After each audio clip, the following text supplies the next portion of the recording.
Joining us now, though, is the ranking member of the House Intel Committee. That's Congressman Devin Nunes of California. Congressman, good to see you, sir.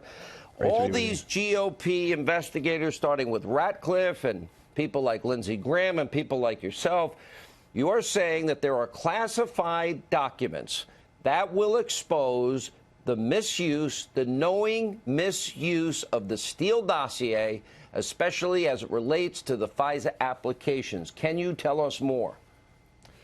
Well, first I'll start with that we want all this information out. Let me say in kind of two tranches of what we're looking for. Number one, there's what we call information on Papadopoulos that we believe is exculpatory that should have been out there, and let's set that aside.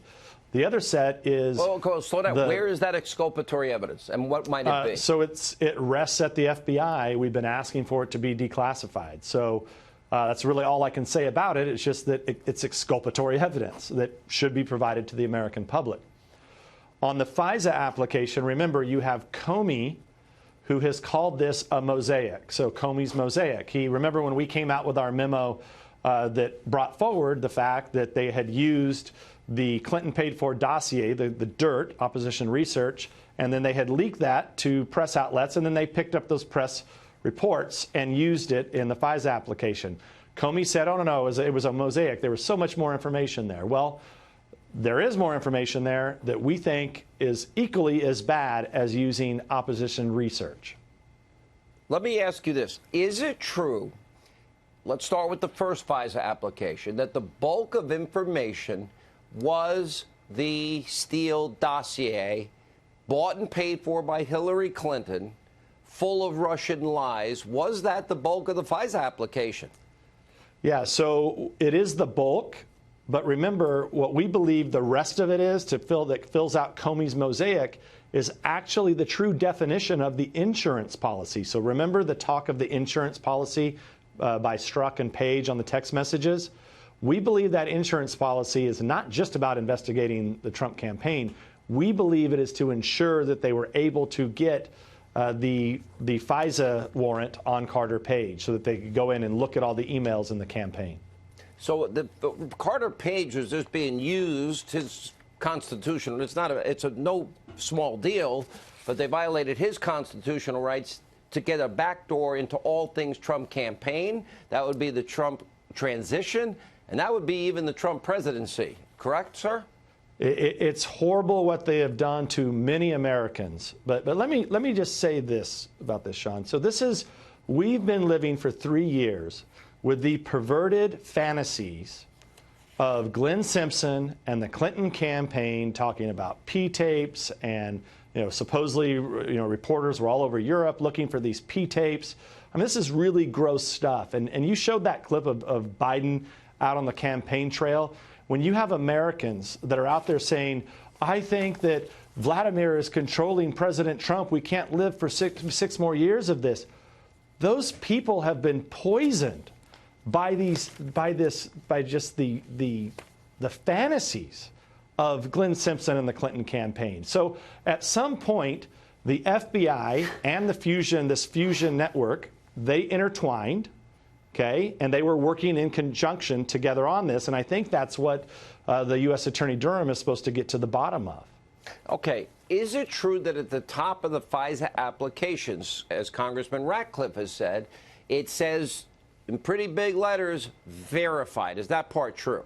Well, everything is supposed to be verified. And one of the things that John Solomon didn't get a lot of coverage that he broke last week that you just talked about this high-level State Department person who had met with Steele, that's questionable in and of itself. But what nobody's paying attention to here is that 3 years went by, but yet one meeting with Christopher Steele, a high-ranking State Department official, in October of 2016, weeks before they went to the FISA court, you had more verification done by that State Department official who said, wait a second, the Russians don't even have a consulate in Miami, okay? Well, I know.